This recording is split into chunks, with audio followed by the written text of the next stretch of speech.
Rồi em chào mọi người đã quay trở lại với kênh của em. Rồi hôm nay video ngày 7 tháng 3 em lên ít đồ nha mọi người. Số điện thoại liên hệ bên shop em là 0334 830 843. Mọi người gọi điện chốt hàng. Lúc gọi không được thì mọi người có thể để lại tin nhắn ha, để em trả lời. Rồi đơn hàng là trên 300.000 em miễn phí vận chuyển hết ha, khi mà chuyển khoản nha. Chuyển khoản thì trên 300.000 em miễn phí vận chuyển đến tận tay luôn. Rồi nay em giới thiệu mấy món về được mấy món đồ sau đây nha mọi người. Có nón bảo hiểm của Đức nè, rồi máy massage mắt nè, con này đời cao đời mới đẹp luôn. Có một cái cao khoác cao đây, cao lạnh của Victorinox nha mọi người ha, Victorinox. Có cái size của Panasonic nè đó. Rồi để em giới thiệu từng món nè. Đây về mấy đôi giày nè, mấy đôi giày nha mọi người.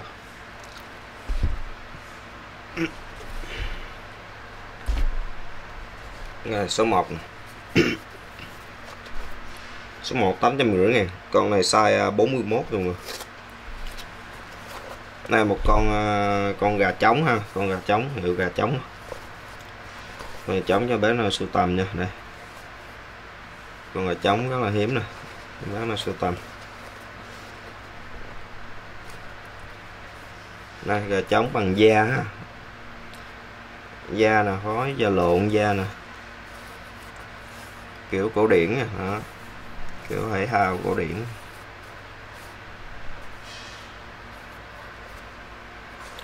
Đây con gà trống này size 41 luôn rồi. Sản xuất ở Bồ Đào Nha ha nè, in Bồ Đào Nha nè.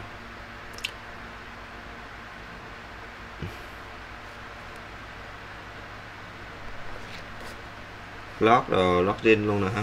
Đó, lót rồi.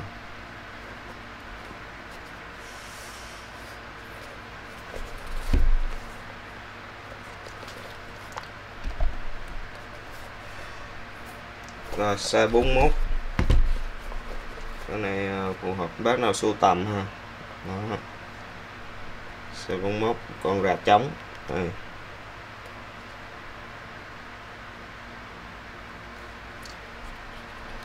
Con gà trống mã số 1, size 41 850.000.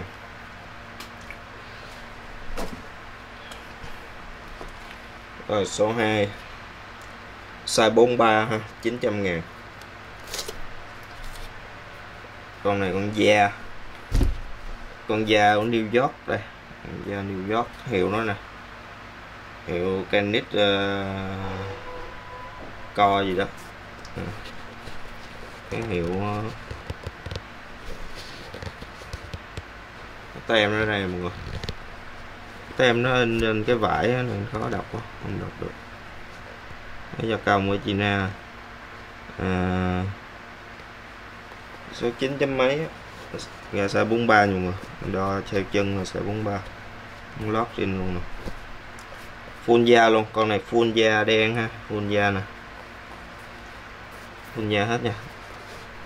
Trên đây nó có miếng cứng nè, nó làm cái form dài nó đẹp ha, có cái miếng cứng, có miếng cứng nè mọi người, giống như nhựa bên trong á. Lót cho nó cái form nó không bị xẹp cái mũi.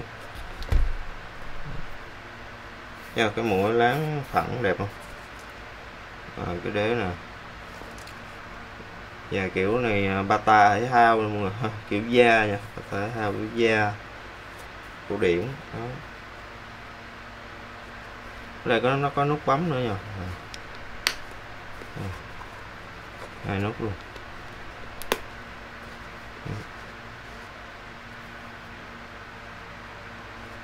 Full da luôn ha, còn full da đen luôn, da hết nè. Ok, quá ngầu luôn, full màu đen. Đó. Con này nhìn nó gọn vậy nhưng mà size 43 luôn nha mọi người ha, chừng cỡ 43 mà được ha. Đó. Size 43 đó. Rất là gọn, đúng chất Mỹ. Còn mấy hãng dài Mỹ nó làm gọn lắm.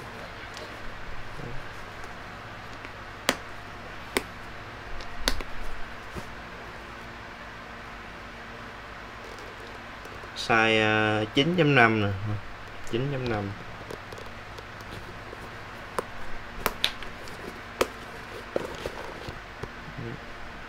Đây 9.5 da nè.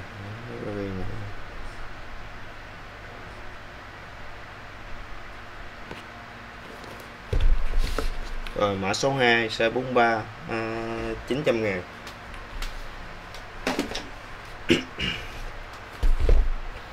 Rồi tiếp theo con này 900.000 size 42 mã số 3.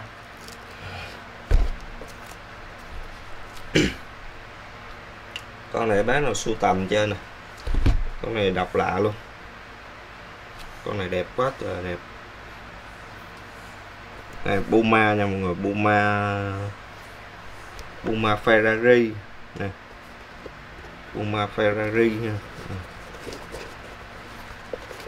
Phiên bản là Ferrari nè. Đó.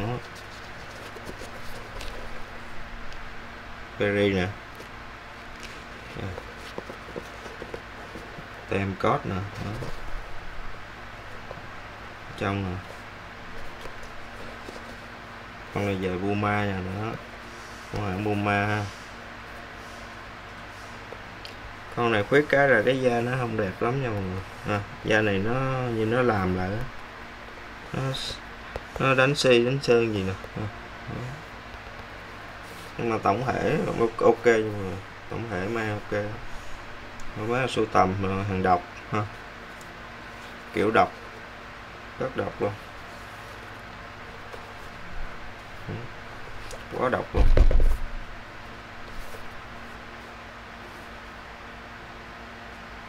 Đẹp không? Tem cờ này của Ý này. Cờ Ý. Quá đẹp. Size 42 luôn rồi. Size 42 mã số 3 nha. 900.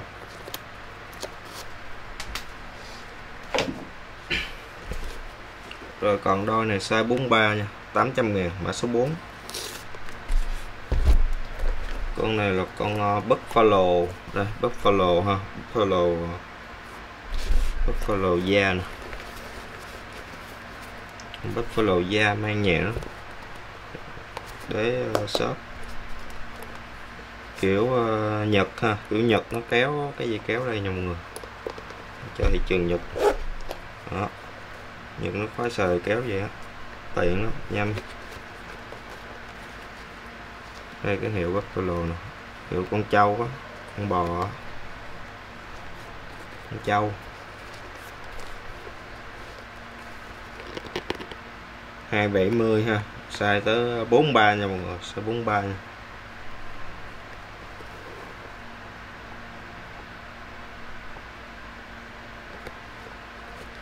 Cái này mọi người để dây luôn, cái kéo vô mang sọt vô thôi, rất là tiện. Buffalo nè, đó. Một đôi da nâu cổ điển ha. Cái này kết hợp quần jean nữa, quá đẹp.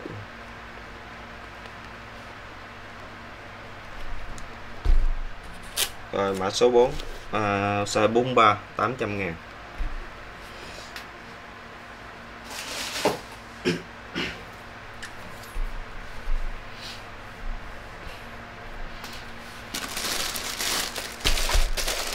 Nón bảo hiểm nè, rồi được có một cái của Đức luôn rồi.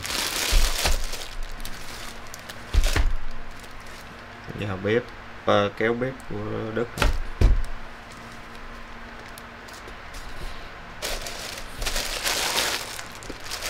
Massage đời cao nè. Bộ cùm 3.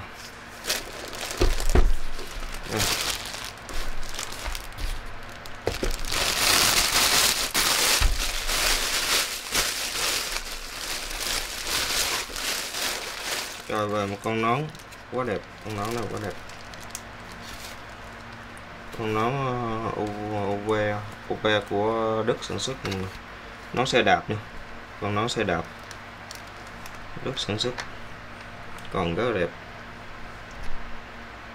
Đây, made in Germany nha, made in Germany, điều chỉnh hoàn hảo luôn nha, chỉnh rất là nhanh, cần chỉnh.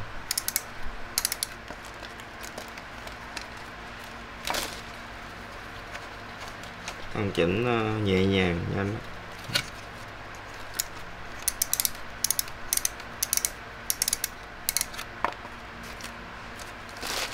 Wow.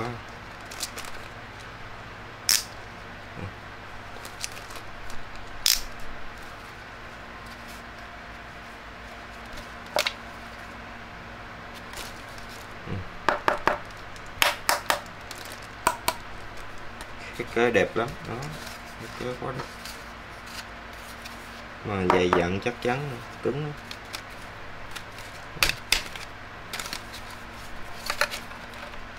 Hàng hiệu của Đức ha, nó đi người bên này.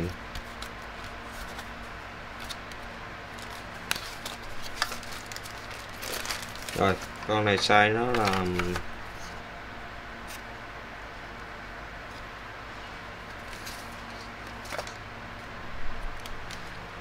size nó nói chung là trung bình đó mọi người, từ nhỏ đến lớn luôn á.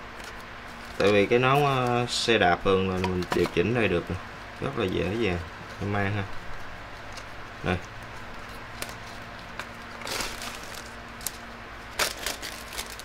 mang nó rất là ôm cái đầu luôn, size từ nhỏ đến lớn luôn. Từ 50 mấy, 53, 54 lên 60 cũng được nha. Đó. Lên nhỏ đến lớn luôn. Nón này nón lớn nha, nón nhỏ. Đó. Mang là nó ôm vô nhờ cái này nè, siết lại, ôm rất là chắc chắn. Rồi, con nón này mã số 5 nha, con nón này mã số 5, 1.650.000.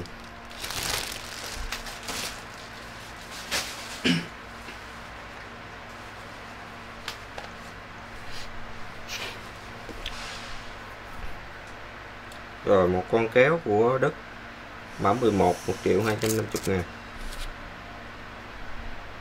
Đây, con kéo này của thằng Soligan của Germany nha mọi người. Một con kéo cắt cánh gà nha mọi người. Con kéo này nhà bếp. Này, kéo cắt cánh gà nha, còn rất là đẹp luôn.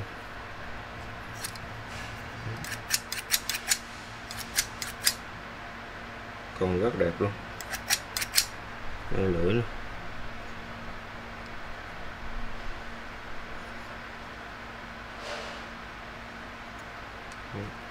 Chiên cắt cánh gà ha, cắt xương rồi.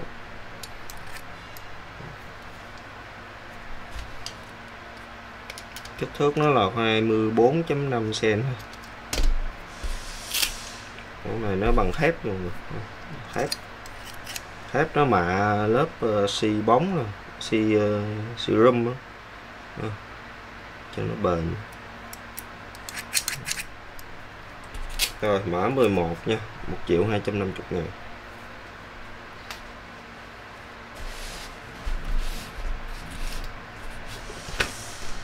Rồi em về hộp comba, hộp này bán là sưu tầm là đúng chất luôn, như mới tinh luôn, mà như mới luôn mọi người, chưa sử dụng luôn. Mã số 10 nha, 850, full cái hộp comba luôn.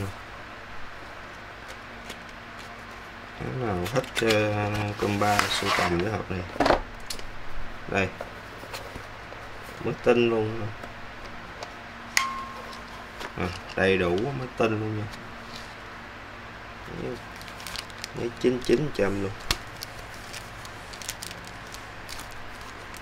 đủ lên.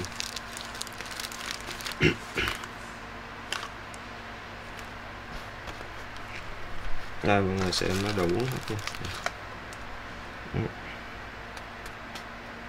nha. Đủ hết rồi.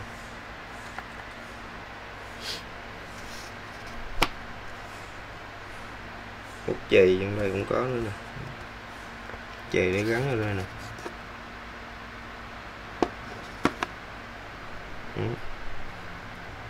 Của Japan hết vậy mọi người, đúng hiệu Japan hết rồi. Đây, có đóng mọc Japan hết rồi.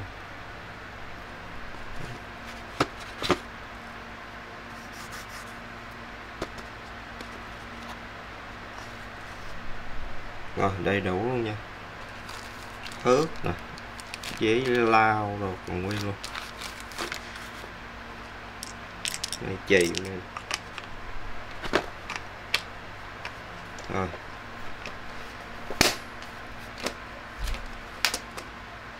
kích thước nữa nè. Full hộp comba này mã số 10 ha, 850.000. Comba hiệu của Uchida đây, Uchida.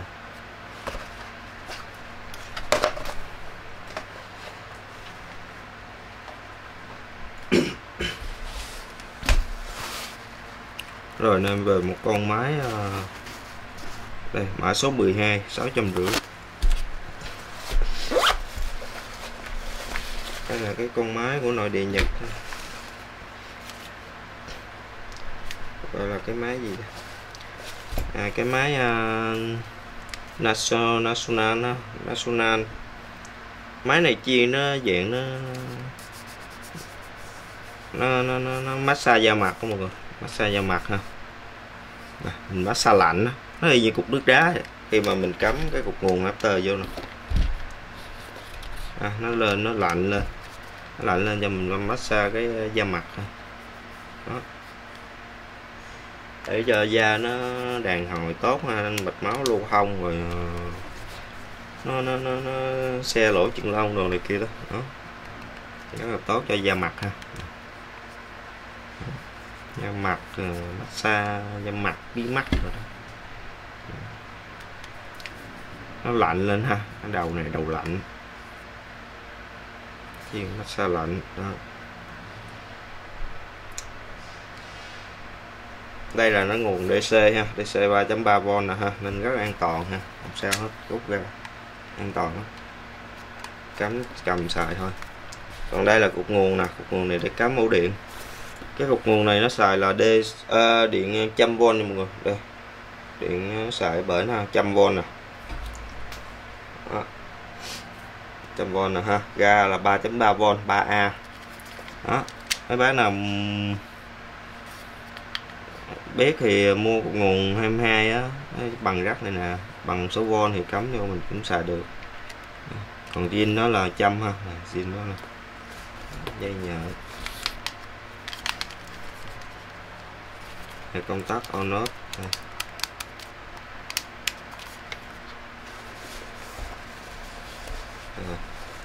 Cái cao su này để chụp trên đầu nè. Rồi bộ này mã số 12 nha mọi người, rồi 650.000. Bộ có túi luôn nè.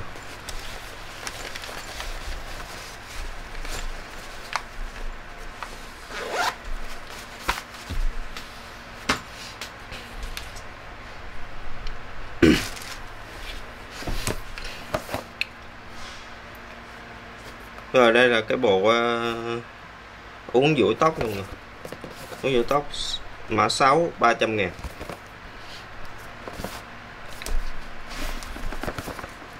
Uốn tóc này mới chưa sử dụng luôn.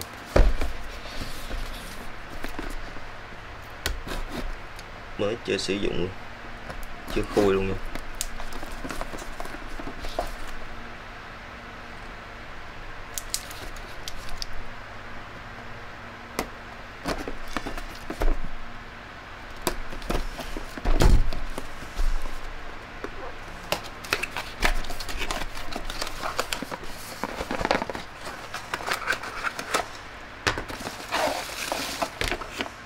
Đây, hàng chuẩn thị trường Nhật ha mọi người.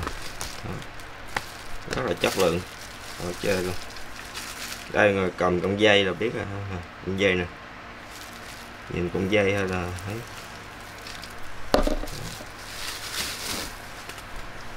phun hộp, công tắc nè, điều chỉnh nhiệt nè, chỉnh nhiệt được từ 100 đến 200 độ C. Này chống rối luôn, dây điện chống rối nha, mình thao tác nó quay vòng vòng kệ nó ha, không sao hết. Khóa rồi, quá đẹp, duỗi nè, cuốn nè.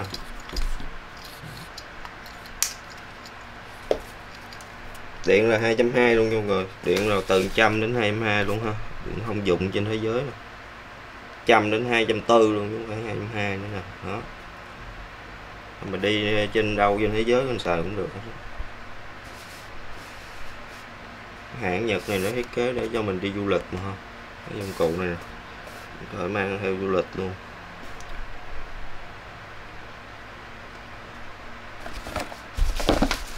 Rồi bộ này 300.000, mã số 6 nha mọi người. Đây, mã 6 300.000.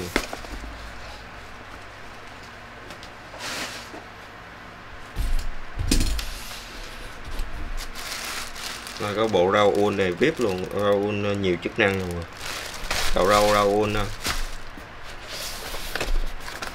Đây em có hai cái bộ của này của Tajima ha, bác nào xài. Một cái đai nhiệt nè, cái đai giữ ấm nè mọi người. Cái đai này Tajima nè, cắm vô cái nó giữ ấm cái thắt lưng mình ha, mình đeo vô bụng mình đó, nó nung nóng lên, rất là hay luôn. Đai giữ ấm. Rồi với lại một cây quạt nè, đây cây quạt nè mọi người.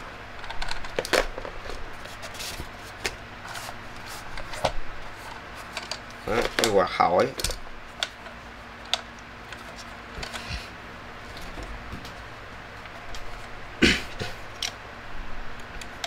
Rất là mạnh luôn, quạt hỏi. Hỏi 3 chế độ đó. Đây cục nguồn đó nè. Cái hàng này về nó còn điện luôn nha mọi người. Pin đi ong bên trong á, rất là bền. Nó còn điện luôn ha. Không. Đây cái đai nè, đai máy tình, cắm gắt điện vô đây, công tắc, đeo quanh mình đó, cái nó sưởi ấm mình lên, quá đã.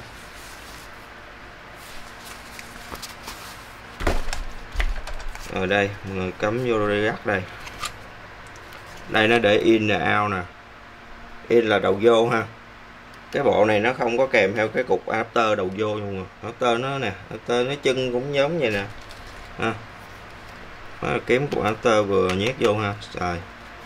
Đầu vô nó thì nó vô dễ lắm nè, nó vô nó ghi nè 9V ha, 1.3A, mình có thể vô 12V. Nó sạc đầy nó ngắt à, này pin đi ong mà. Đó, nó sẽ có mạch bên trong á, sạc có mạch sạc trong á. Rồi cái này đầu vô ha, mình không có xài. Tại cái này còn pin ha, và em test nó còn pin luôn.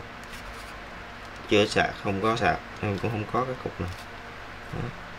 Giờ bác về cái này cắm xài nè. Đây.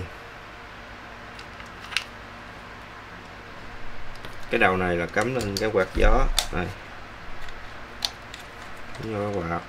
Hoặc là cắm qua cái này xài chung, cái đai nhiệt nè. Con đai nhiệt nó sẽ không có cái điều tốc này. Đai nhiệt mình sẽ cắm trực tiếp vô cục pin luôn đây. Đai nhiệt mình cắm trực tiếp vô cục pin luôn. Rồi, bấm công tắc lên. Đó. Bấm giữ một vài giây nó đỏ lên là nó trang nóng lên đó.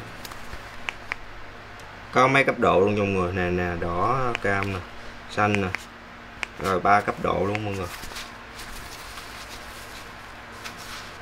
Rồi nó ấm lên nè mọi người, rất là hay luôn.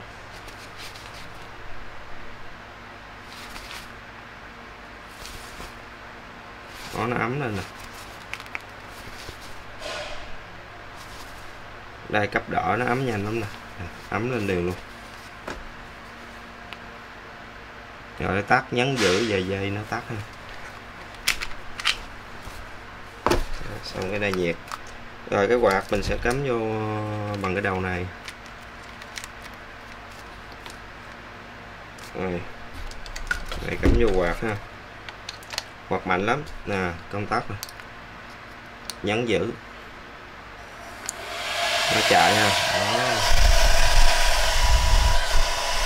Quạt hỏi nha mọi người. Đó, hỏi.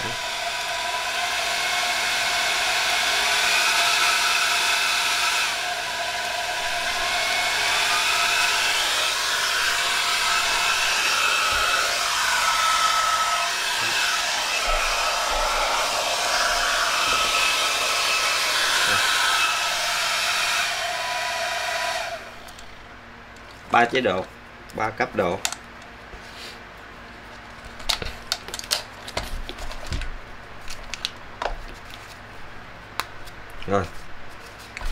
Rồi nguyên cái bộ này ha mọi người, nguyên bộ này em bán nguyên bộ luôn. Nguyên bộ cho bán rồi về xài chơi. Mã số 7 nha, nguyên bộ này 700.000 đây. Đó. Bộ 700.000. Đó, chỉ cần mấy bác kiếm cái adapter rồi cắm vô mình sạc cục pin này để mình xài ha là xong. Đó. Ok ha.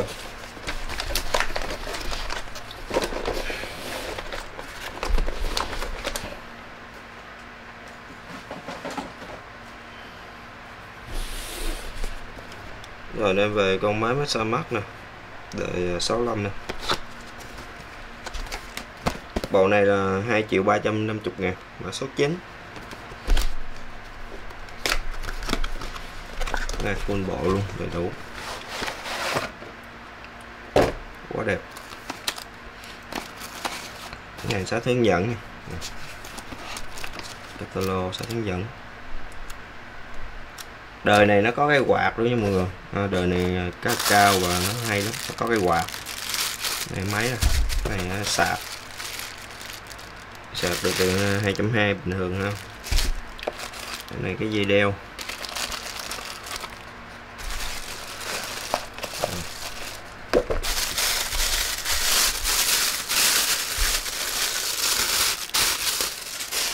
Đây, dòng này của Panasonic nè, made in Japan sản xuất.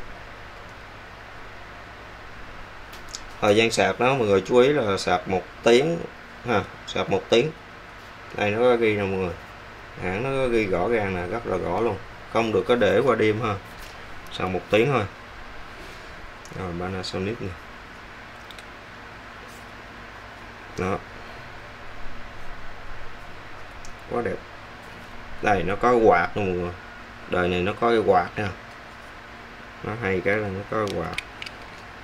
Đây cái hộp nước đó nè, đó hộp nước nè, hộp nước nguyên hộp dày cui luôn.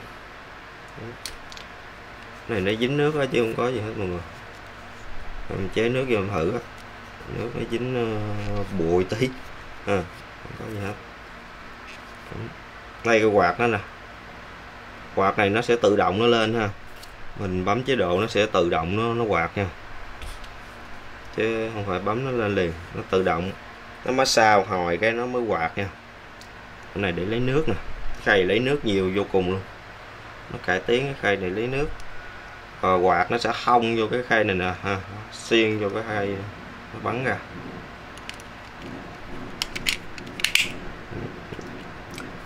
Rồi nút nguồn vẫn là bên đây, nguồn lên nè, lên là nó rung nè.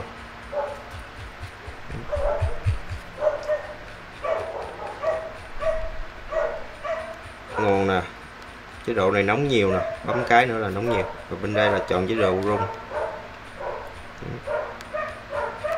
1, 2, 3, vẫn là 3 chế độ rung ha. Rồi quạt là nó auto, nó sẽ tự động nó chạy, nó nằm trong chế độ nó tự động chạy.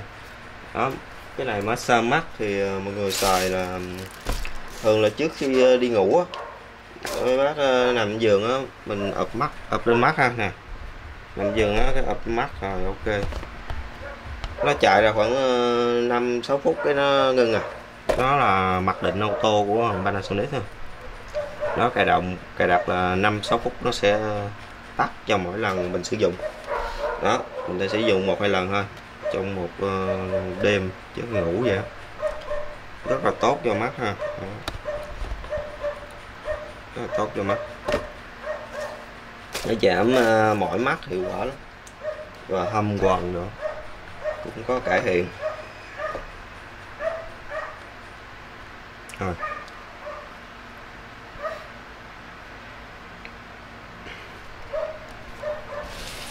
Rồi bộ này mã số 9 nha, 2.350.000.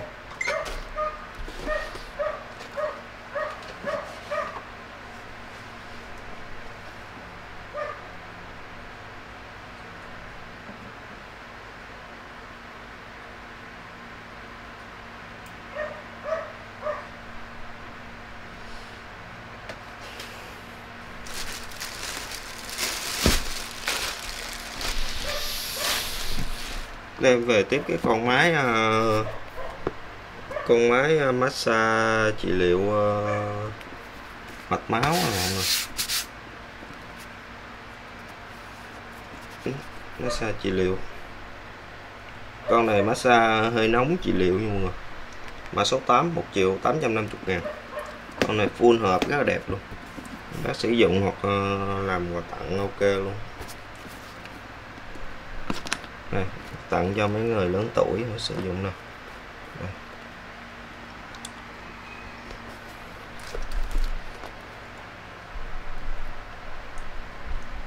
Đó, con này full bộ nữa nè, có một cái tay massage nè.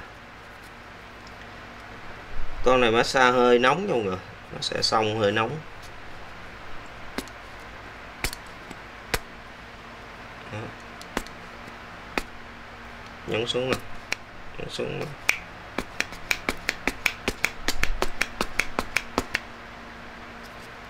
Cái này nó sẽ tỏ ra hơi nóng trong đây ha, tỏ ra hơi nóng. Đây nguồn điện, điện nó là 100V luôn rồi, điện 100V nha, 100V. Đây mình có thể điều chỉnh được nhiều nấc thôi, công tắc. Rồi cái sách hướng dẫn này.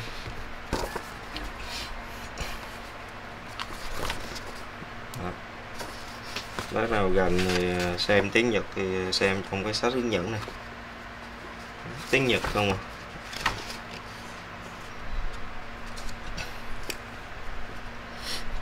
Đó, máy này chuyên là massage trị liệu ha. Đó, chuyên massage trị liệu luôn. Đó, rất là hiệu quả của Nhật nó sử dụng ha.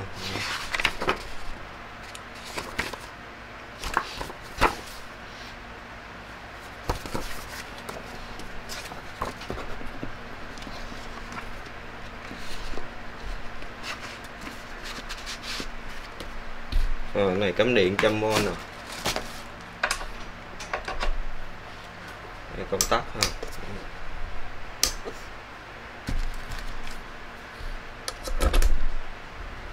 Đây.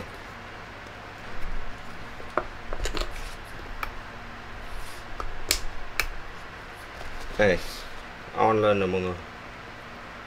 Nè, rất một nè. Một nè. Một là nó vạch vàng nè, 2 nè. Nó vạch xanh nè, 3 nè, vạch đỏ nè ha. 4 nè, 5 nè, đó. Rất là ok, chính xác ha. Rồi. Nó sẽ tương ứng, nó sẽ cấp độ nóng á, nó sẽ khác nhau ha. Cái tay hoạt động này, cái tay này nó hít ghê chứ, nó có độ hít mọi người, nhấn xuống nó hít nè, hít nè. Đó, nó hít da mình lên, hít chân không,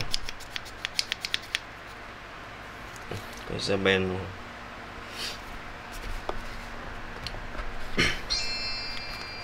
Rồi bộ này full hộp rất là đẹp, bác nào sử dụng hoặc là quà tặng cho bác lớn tuổi xài. Full hộp luôn, mã số 8, 1.850.000.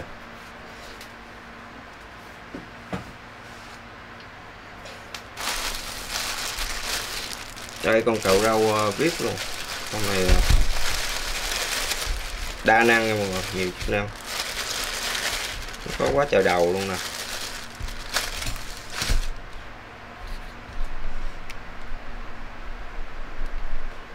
Đây. Này cục nguồn nè, cục nguồn màu trắng luôn, quá đẹp luôn, Raoul. Raoul 2.2 được luôn rồi.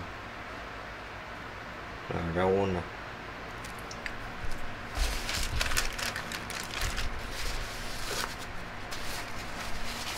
Đây con máy trắng tinh đẹp lắm. Raoul Đức sản xuất ha.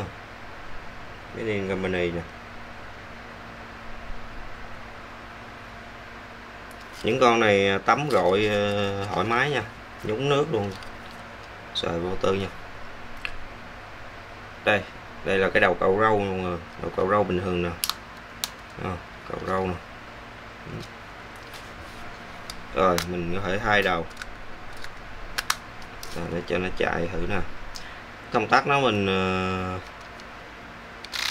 mình đè xuống cái nút trắng nè mọi người, có hai nút trắng nè, đè bên nào cũng được hết,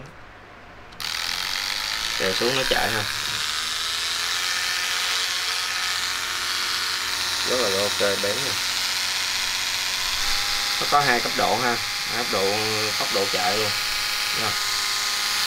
Số 1, số 2, có đèn pin luôn.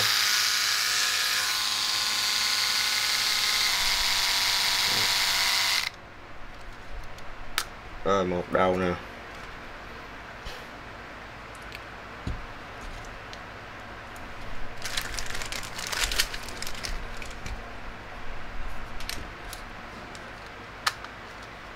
Rồi mình thay đầu là thay nguyên cái đầu này nè, đó. Bấm nút đây cho mọi người để gặp mini hết luôn. Bấm nút xuống, mình gắn cái đầu này vô. Rồi đầu này làm gì đây? Đầu này em không biết làm gì luôn mọi người. Đó, trong tính năng của nó ha. Rồi nó có 3 cái đầu vậy á. Cái nữa nè. Nó có nhiều lưỡi dao trong đây mọi người, không biết làm gì. Chạy nè ha, đó, nó chạy vòng vòng giống bánh xe vậy. Hai tốc độ luôn. Đó.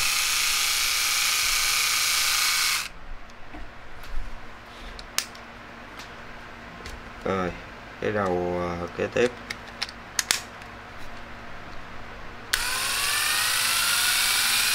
Đó.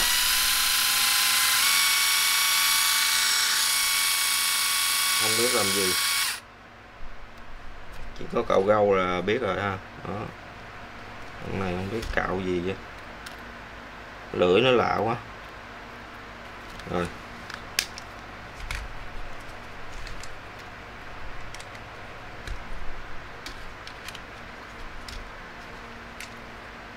cái này để mình thay cái cử nè mọi người, thay cử.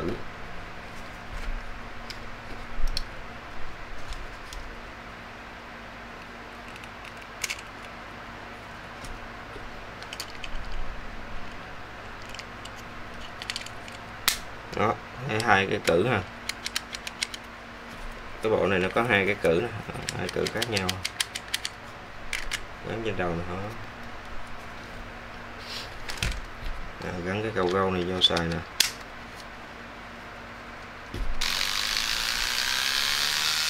Chạy quá im, con chạy mạnh lắm, tính ra nó chạy nó có 2 cấp độ nữa, mạnh hơn cái con bình thường. Pin thì rất là trâu luôn, pin trâu. Nhật về mà nó vẫn còn pin hết mà, khỏi sạc luôn. Rồi sạc thì đây, cắm vô sạc thôi. Sạc rồi không tự ngắt ha, đầy ngắt ha, không quan tâm. Cắm ra đêm cũng được. Sao?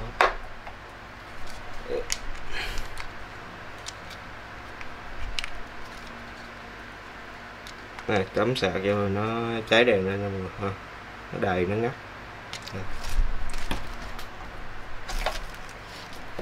Rồi full bộ này quá đẹp, full bộ.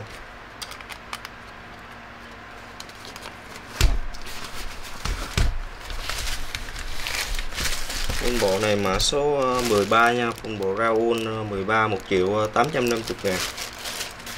Bộ nhiều chức năng ha.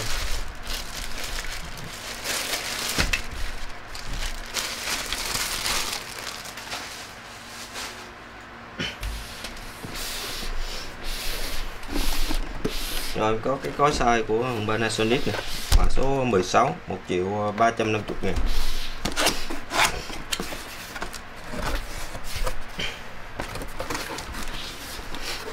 Cối này cũng đẹp lắm, như mới ha, Panasonic.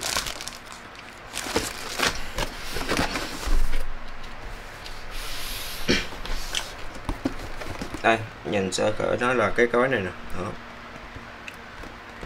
Panasonic.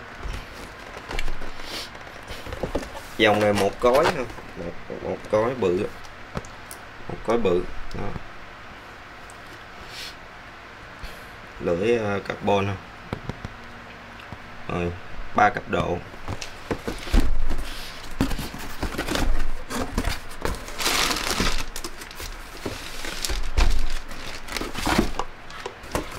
Đó, bên trong chỉ có con cối và cái motor, cái máy này. Đây, Panasonic.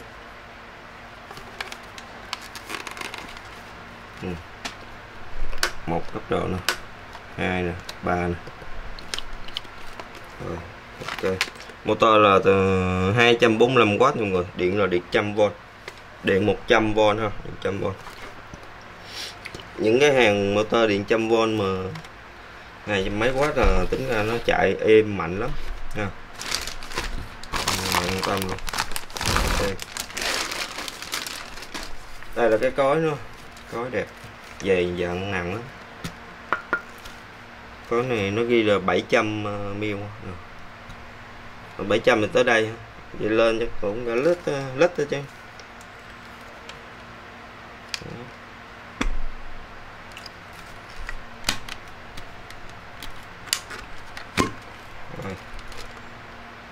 Lưỡi nè, lưỡi thép carbon ha, cái tinh nè.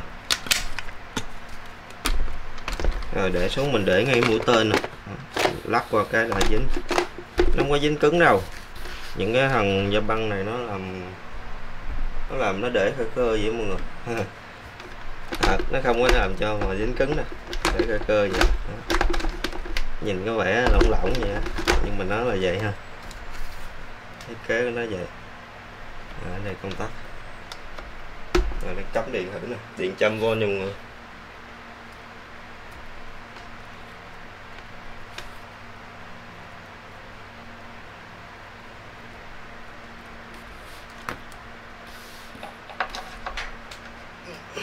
Đây.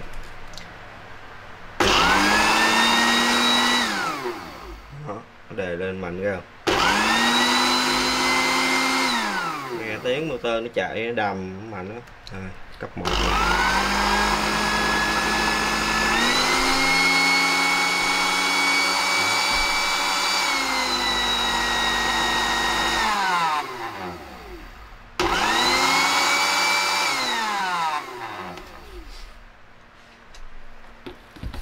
rồi. Cái cối size này mã số 16 nha, 1.350.000, giá rất là tốt luôn rồi. Cái cối xịn nhật Panasonic.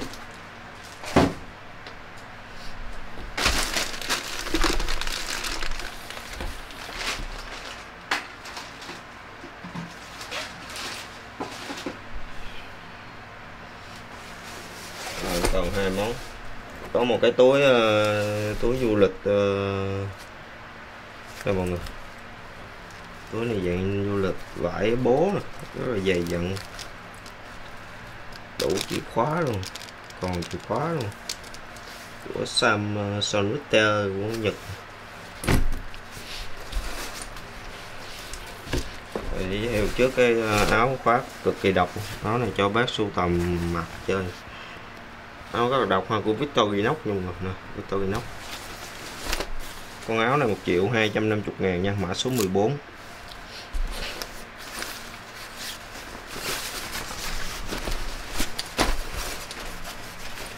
Tổng thể nó nè,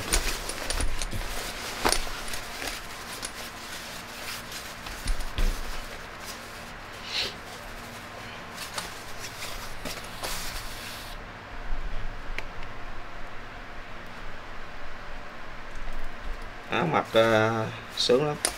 Ok, chung bác nào khoảng từ 65 kg mà ok nha. 65 kg, 1m6 trung bình là mặt ok. 6m7 cũng được, 6m7, 65 kg, 60 kg cũng được.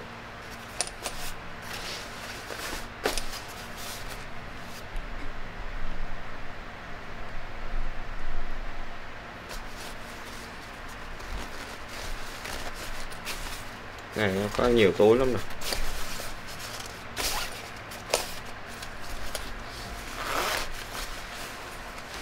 Đây bên trong này.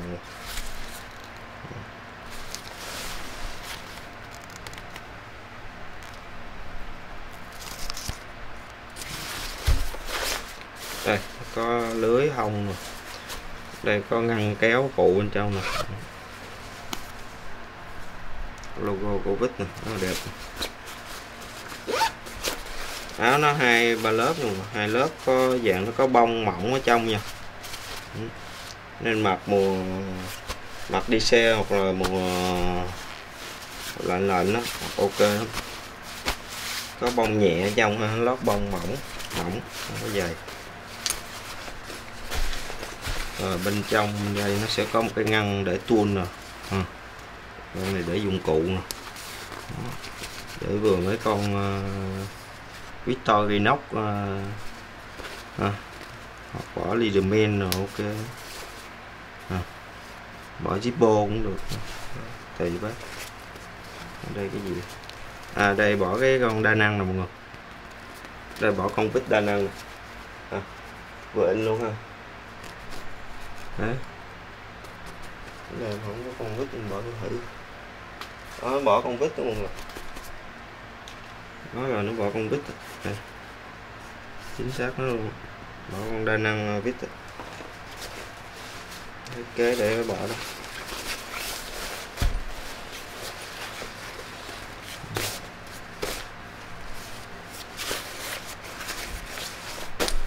Rồi, áo dày dặn ok.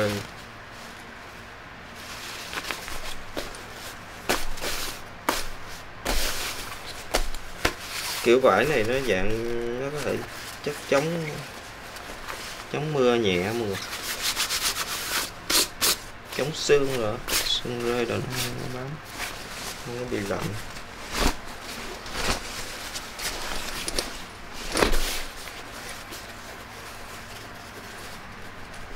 Túi này có nút khóa bấm lại hết, nút bấm lại hết nè. Đây có một hàng nút nữa nè, dây kéo rồi có nút nữa. Rất là đẹp, mặt đứng form đẹp lắm. Phía sau này.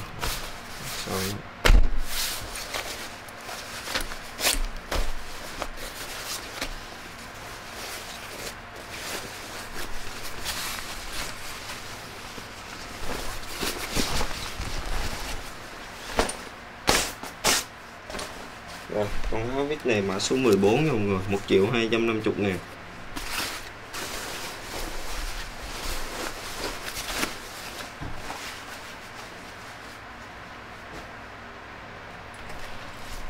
Rồi 15 là một con túi này túi du lịch. Nè, túi du lịch mọi người, rộng đó.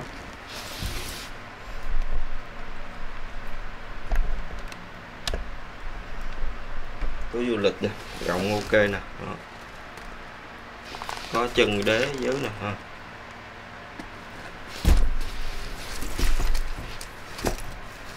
Bung ra rộng lắm nè. Nó có cái ngăn bung phụ nữa. Đây coi. Con này không có nha mọi người, không có cái ngăn bung phụ. Chung nó phối da nè, rất là chắc da. Ở đây có cái ngăn gì nhỏ xíu đây.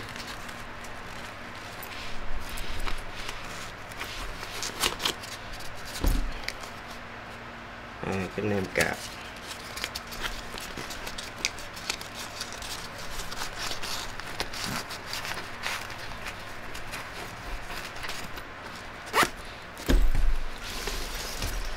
Ở bên ngoài có một ngăn nè. Cái vải này dày lắm, vải bố.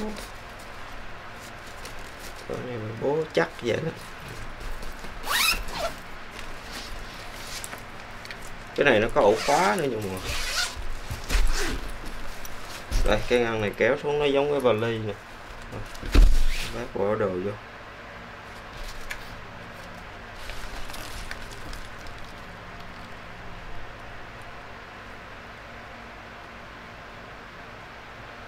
Đây, cái hiệu của nó.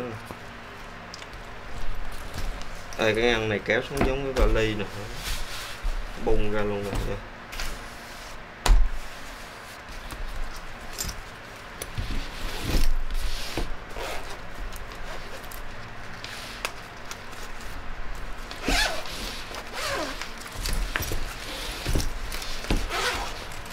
Rồi, cái giữa mình cũng bung ra giống cái vali được nè. Đó.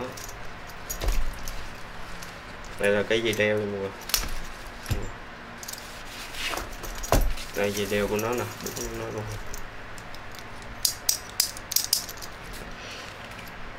Đeo da luôn mọi người. Da. Rồi, con này chất đồ nhiều lắm nha. Rộng lắm. Thấy trang cái vali rồi.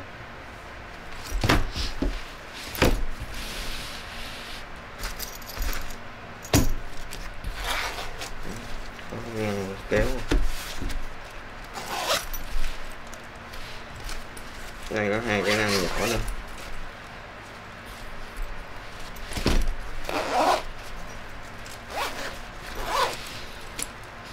Rồi đây là cái chìa khóa của nó nè. Chìa khóa xài cái ổ này nè mọi người. Nè cái ổ nè, ổ khóa của nó nè. Đó, chưa bóc ra luôn, còn trong bọc luôn nè. Rồi mã 15, 1.100.000, 1.100.000. Đây tổng thể nó là nó bề ngang nó khoảng 50 không, ngang cái 50 á, rộng chứ, bề cao khoảng 40. Rồi cái đáy nè, đáy 20 luôn, đây hơn 20 luôn rồi.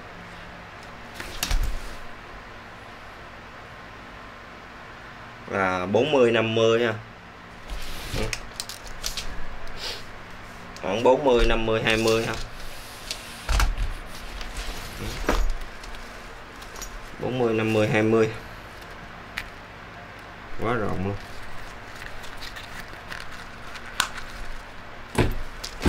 Rồi, một cái túi du lịch mã số 15, 1.100.000. Rồi hết rồi, em kết thúc video này. Cảm ơn mọi người đã theo dõi. Hẹn gặp lại trong video tiếp theo.